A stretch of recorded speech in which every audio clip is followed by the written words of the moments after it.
Assalamualaikum warahmatullahi wabarakatuh. Berjumpa lagi dengan pembelajaran biologi kelas 11. Kali ini kita masih tetap membahas tentang koordinasi. Kita mempelajari sekarang indera. Kita tahu bahwa sistem koordinasi itu diselenggarakan oleh 3 sistem, yaitu sistem saraf, sistem hormon, dan sistem indera. Kali ini kita akan membahas tentang sistem indera. Nah, inilah beberapa indera yang ada di tubuh kita, yaitu ada hidung, ada mulut, ada telinga, ada mata, dan ada kulit. Nah, untuk pembahasan selengkapnya, marilah kita mulai membahas tentang indera-indera tersebut. Sistem indera ini merupakan satu bagian dari sistem koordinasi yang merupakan reseptor atau penerima rangsang. Alat indera merupakan reseptor yang peka terhadap perubahan lingkungan dan rangsangan. Setiap reseptor hanya menerima jenis perubahan lingkungan dalam bentuk rangsangan tertentu. Oleh karena itu, reseptor diberi nama menurut jenis rangsangan yang diterimanya, yaitu sebagai berikut. Nah, reseptor menurut jenis rangsangan yang diterima. Yang pertama adalah fotoreseptor, yaitu penerima rangsang berupa foto atau cahaya. Inderanya adalah mata. Yang kedua, kemoreseptor, penerima rangsang dalam bentuk zat kimia. Penerimanya adalah inderanya lidah dan hidung. Yang ketiga, mekanoreseptor, menerima rangsang fisik, misalnya sentuhan atau tekanan. Contohnya inderanya adalah kulit. Kemudian berikutnya ada audioreseptor, penerima rangsang berupa suara. Inderanya berupa telinga. Berikutnya ada termoreseptor, penerima rangsang dalam bentuk panas atau temperatur. Ini inderanya penerimanya adalah kulit. Nah, kita akan bahas yang pertama adalah indera penglihatan atau mata. Mata adalah sistem optik atau yang memfokuskan berkas cahaya pada fotoreseptor dan mengubah energi cahaya menjadi impuls saraf. Mata mempunyai aksesoris diantaranya alis, orbita, kelopak mata, otot mata, dan air mata. Nah, struktur mata ini lapisan paling luar bola mata, ada tunika fibrosa, kemudian sklera. Sklera itu yang putih ya di bagian mata, ada kornea untuk mentransmisikan dan memfokuskan cahaya.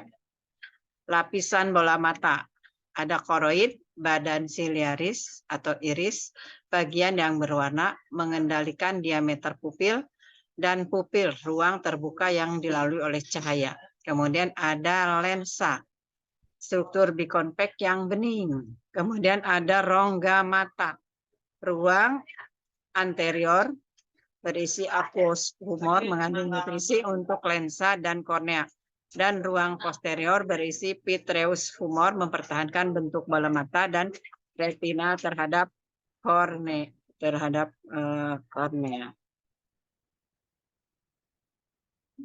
Nah, berikutnya ada yang disebut dengan retina. Retina itu lapisan paling dalam tersusun dari bagian luar terpigmentasi dan menyimpan vitamin A. Kemudian bagian dalam terdapat sel batang berpigmen rhodopsin. Ini tidak sensitif terhadap warna, dan sel kerucut berpigmen iodopsin sensitif terhadap warna. Jadi yang bisa membedakan warna itu adalah adanya iodopsin sensitif terhadap warna. Kemudian ada lutea macula, ada popea centralis, bintik kuning. Jika bayangan benda tepat jatuh di bintik kuning, bayangan akan terlihat jelas. Tapi kalau tidak jatuh di popea, maka bayangan tersebut tidak memperlihatkan benda berbentuk jelas. Berikutnya ada saraf mata. Ini terhubung di sisi superior kelenjar hipofisis. Kemudian ada bintik buta. Bagian yang tidak mengandung fotoreseptor. Nah, ini adalah gambar mata. Ada alis mata. Ini bagian luar. Ada otot orbicularis oculi. Ini ya. Di kelopak mata. Ada otot elevator. Ini otot elevator palpebral superior bagian atas. Ada konjungtivita palpebral. Ada muluk mata, ada kornea, dan ada konjungtiva. Ini anatomi mata manusia. Nah, ini bagian mata kalau dilihat keseluruhan, ya. Ada misalnya, nah ada lensa mata, ada kornea, ada iris tadi ya, ada pupil. Ada rongga anterior yang mengandung akumus, kemudian ada ruang posterior, kemudian ruang anterior, ligamen ini ya. Ada badan siliaris, nah, kaki bersilia, otot bersilia. Ini bagian depan, ini ada bagian sklera itu mata yang berwarna putih ya. Ada retina. Ada fovea centralis, ada saraf optik, dan sebagainya. Itu bagian-bagiannya sudah tadi dijelaskan ya. Itu bagian mata. Nah, mekanisme bagaimana orang bisa melihat. Jadi cahaya yang dipantulkan oleh benda ditangkap oleh mata, menembus kornea dan pupil. Intensitas cahaya diatur oleh pupil. Pupil itu adalah bagian mata yang bagian, kalau kamu lihat mata temennya, misalnya ada bagian mata itu ada yang lingkaran kecil di dalam bagian hitamnya. Lalu cahaya akan diteruskan menembus lensa mata ke retina. Daya akomodasi mata mengatur cahaya agar tepat jatuh di bintik kuning retina. Kemudian impuls cahaya disampaikan saraf optik ke otak. Cahaya akan diinterpretasikan sehingga kita bisa mengetahui apa yang kita lihat. Adapun yang disebut dengan titik jauh adalah jarak benda terjauh yang masih dapat dilihat dengan jelas. Kalau titik dekat adalah jarak benda terdekat yang masih dilihat dengan jelas.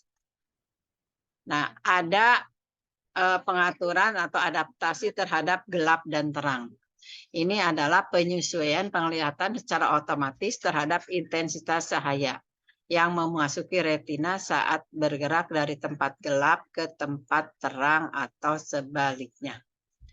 Dalam cahaya terang, semua rodopsin akan terurai dengan cepat dan hanya tersisa sedikit.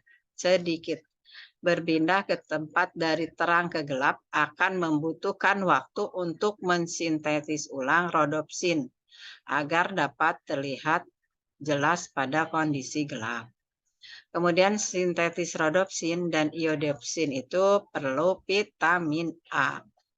Sehingga orang yang kekurangan vitamin A mungkin perubahan matanya itu tidak bisa melihat dengan jelas.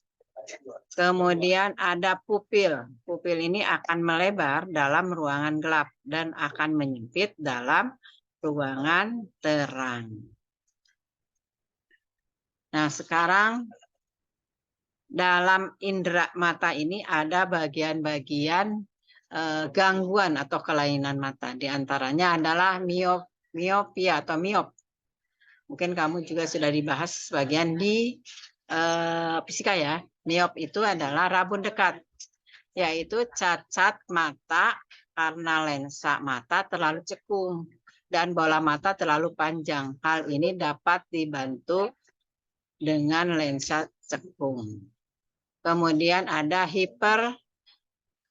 hipermetropia atau rabun jauh, yaitu cacat mata karena lensa terlalu cembung dan bola mata terlalu pendek atau pipih, sehingga bayangan jatuh di belakang bola mata. Hal ini dapat dibantu dengan lensa cembung. Berikutnya adalah astigmatisme. adalah kecembungan kornea tidak merata sehingga bayangan kabur atau bayangan jatuh di atas retina. Berikutnya adalah presbiopia. Adalah mata tua yang lensa matanya tidak teratur atau kurang elastis. Akibatnya ketika melihat jarak dekat maupun jarak jauh, bayangan tidak berbentuk jelas atau tidak terbentuk dengan jelas. Itulah diantaranya gangguan-gangguan pada indera mata. Nah, untuk pemahaman tentang gangguan indera mata lainnya, silahkan cari jawaban untuk kelainan-kelainan tersebut ya. Kemudian jawab di komentar.